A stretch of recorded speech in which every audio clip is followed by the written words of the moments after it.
দেশের অতিবৃষ্টি এবং বন্যা ও জলাবদ্ধতার মধ্যেও সোমবার এইচএসসি ও সমমান পরীক্ষা অনুষ্ঠিত হওয়ার প্রতিবাদে শিক্ষামন্ত্রীর পদত্যাগ সহ ৩ দফা দাবিতে রাজধানী সহ সারা দেশে সোমবার দিনভর আন্দোলন করেন বিভিন্ন কলেজের এইচএসসি পরীক্ষার্থীরা। পুলিশি বাধা ভেঙে সংসদ ভবনের দিকে যাত্রা করেন শিক্ষার্থীরা। বিক্ষোভের মুখে বন্ধ হয়ে যায় সংসদ ভবনের সামনের সড়কে যান চলাচল। ঘটনাস্থলে মোতায়েন করা হয় আইন শৃঙ্খলা রক্ষাকারী বাহিনীর সদস্যদের। ওনার আসলে মেন্টালিটি কেমন? উনি কি ওনার ইগো কি এখানেই স্যাটিসফাইড? মানে আমাদের 12 লাখ শিক্ষার্থীর ফিউচার নষ্ট করে ওনার ইগো স্যাটিসফাইড হয়েছে তো? তাহলে আমাদের ফিউচারটা কোথায়? আমরা চাই যে আমাদের যে দাবিটা সে সুস্থভাবে মেনে নিক। আমরা চাচ্ছি যে কালকের এক্সামটা না দেওয়ার জন্য। পরে রাত 10টার দিকে সংসদ ভবনের সামনের সড়কে যান চলাচল স্বাভাবিক হয়। ভোগান্তি ভুলে চলে আসুন রিগালে। ওয়ারেন্টি সহ স্টাইলিশ কালেকশন নিয়ে রেডি রিগাল ফার্নিচার।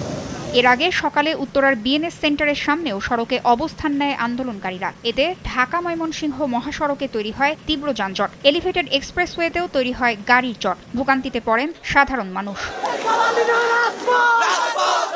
এদিকে শিক্ষার্থীদের পরীক্ষা স্থগিতের দাবির সঙ্গে একমত বলে জানিয়েছেন ছাত্রদলের সাধারণ সম্পাদক নাসির উদ্দিন নাসির। সরকার আলাপ আলোচনা করছে পরীক্ষা সাময়িক সময়ের জন্য স্থগিতকরণের বিষয়ে।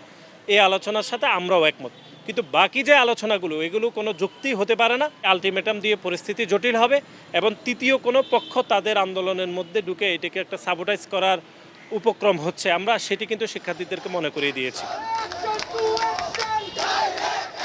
রাজধানীর পাশাপাশি একই দাবিতে দিনব্যাপী বিক্ষোভ হয় রাজশাহী, রংপুর, বগুড়া, ময়মনসিংহ, কুমিল্লা ও চট্টগ্রামেও।